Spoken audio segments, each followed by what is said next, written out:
Barca were favourites to sign De Ligt. Of course, since then, Juventus very much front runners, many reporting that it's almost done. So is that it? Any chance of signing the Dutchman's dead?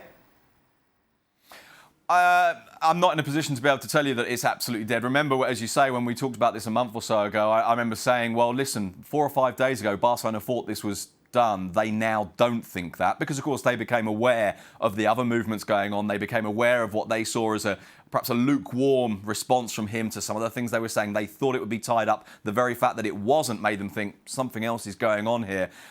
Right now, I think Barcelona are very, very pessimistic that this will happen. They believe, whether or not they're right, obviously we'll have to see, but they believe he's going to Italy. Meanwhile, as we mentioned, Madrid have been busy so far this summer, and could they be adding Donny van der Beek to their squad? Well, according to the Telegraph, a well-respected newspaper in Holland, he could be heading to the Bernabeu, basically said, because he's a lot cheaper than a Paul Pogba. Yeah, I mean, and look, this is one of the things that I think we sometimes have to try and get into our own minds. I mean, sometimes we get this idea that a club focuses on a player and it's only that player. Now, in some circumstances, that does happen.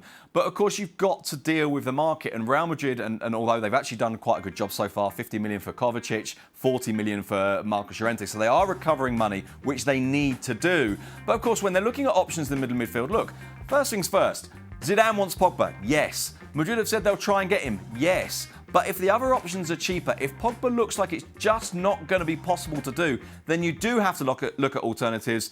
This is a new one. This is one that's emerged in the last 3 or 4 days, and I actually think one that makes some sense. Obviously, the other player that was kind of positioned in the event of not getting Pogba, even though he doesn't play in exactly the same position, is Eriksen, who's still waiting on Real Madrid to decide what he does about his future at Spurs, and the fact that until now he's been holding on and not signing that contract renewal at White Hart Lane. You talk about Real Madrid trying to raise funds. The front page of Marca yesterday, Guardiola wants Isco as a possible replacement to David Silva, of course, who announced that this will be his last season at City. Is there any chance of this one going ahead, Sid? I honestly don't know. I must admit, at this early stage, I don't really see it. I'm not saying it's impossible, but I don't really see it. I suspect that what we're seeing and what we will see throughout the summer, and a sporting director once saying to me, don't believe anything anyone tells you in the summer, least of all me, so that pretty much sums it up. I suspect that what we're seeing at the moment is Real Madrid wondering whether... I wonder if there's a way of generating interest in Isco. I wonder if there's a way of trying to tell clubs who might be interested in him as well that, by the way, there are other bigger clubs interested in him. This feels to me, although I say this is purely interpretive, this isn't based on hard information at this early stage. This feels to me like, if you like, kind of dipping their toe in the water to try and find out what might be there. Sticking with City, you mentioned it before, of course, it looks like Rodri will be heading from Atletico Madrid to Manchester. How good is he, Sid? Well, I think he's very, very good indeed. I think this is a footballer that positionally in that deep midfield role has just about everything. He inevitably gets likened to Sergio Busquets all the time. I mean, all the time. You almost can't go more than 5 seconds of anyone mentioning Rodri without someone saying, oh, and he's the new Sergio Busquets. In theory, at least, he could even do some of the things that Busquets doesn't do. Physically, he's a bit more imposing.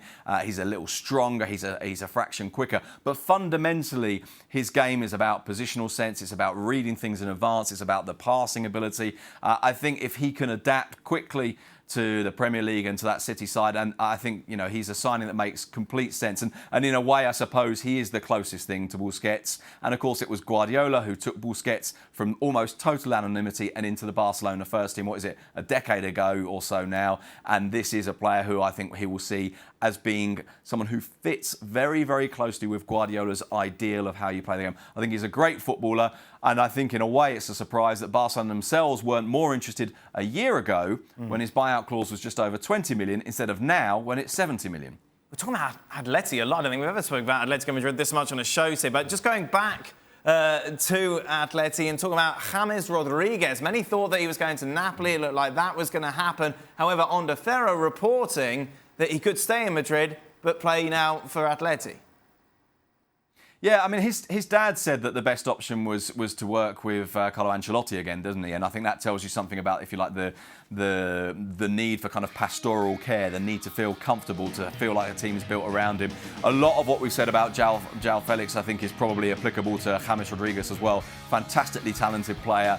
How well he would fit in an Atletico-style side, or could this be the beginning of Simeone kind of breaking with some of that identity? I must confess, at this early stage, I'm slightly dubious about this one. For more, sign up now for ESPN Plus.